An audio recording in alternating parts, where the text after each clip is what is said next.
Zone 4. Good morning. Morning. Steve Bloomberg from Chicago.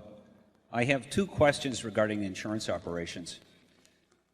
With regard to the reinsurance contracts, which were written at what some consider and call good losses, you've discussed those insurance contracts in your report, indicating that it's generated $482 million of losses in the year 2000.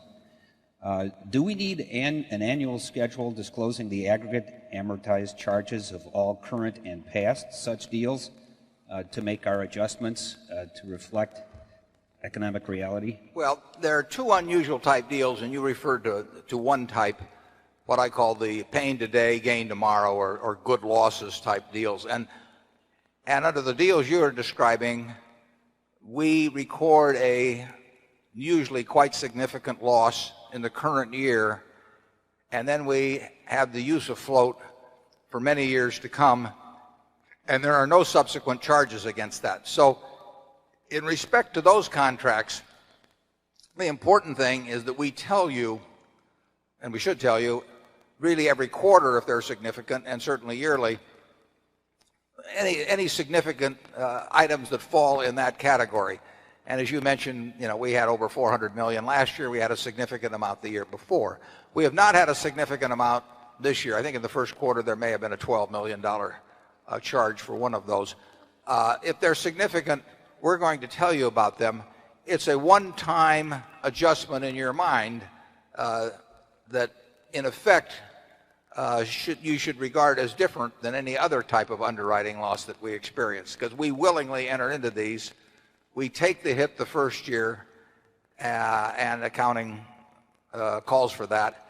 And over the life of the contract, we expect to make money, and our experience would be that we do make money. But we'll tell you about any significant item of that sort so that you will be able to make an adjustment. Cost of float last year at 6%, which is high. It's not unbearable, but it's high, very high. And included in that 6% cost was about a quarter of it came from these transactions that distorted the current year figure.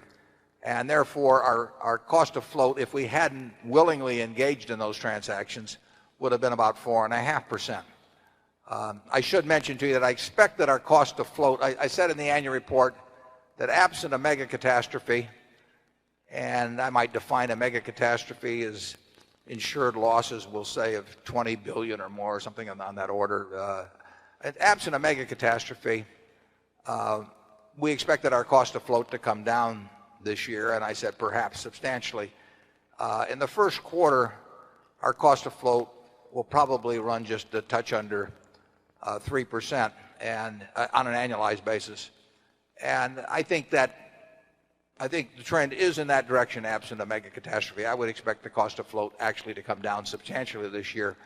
But if we were to take on some of these pain today, gain tomorrow transactions, and we don't have any in the works at the moment, but if we were to take those on, then it would be reflected in our cost of float, and we would lay out the impact of that sort of transaction. Charlie? Yeah, I think almost all good businesses have occasions where they're making today look a little worse than today would otherwise be to help tomorrow. So I regard these transactions as very much the friends of the shareholders. We have a second type of transaction, just to complete, which we also described in the report, which also creates a large amount of float, but where accounting rules spread the cost of that transaction over the life of the float. And those do not distort the current year figures, but they do create an annual charge that exists throughout the life of float. And that charge with us is running something over $300 million a year. But there again, it's a transaction that we willingly and enthusiastically engaged in. And that has this annual cost attached to it. So when you see our cost of float at 3% annualized in the first quarter, it includes probably a $80 million charge or so relative to those retroactive insurance contracts, which were the second kind described in the report. I recognize this accounting is, and even the transactions are somewhat Greek to some of you, but they are important in respect to Berkshire. So we do want to lay them out in the annual report for those who want to do their own calculations of intrinsic value.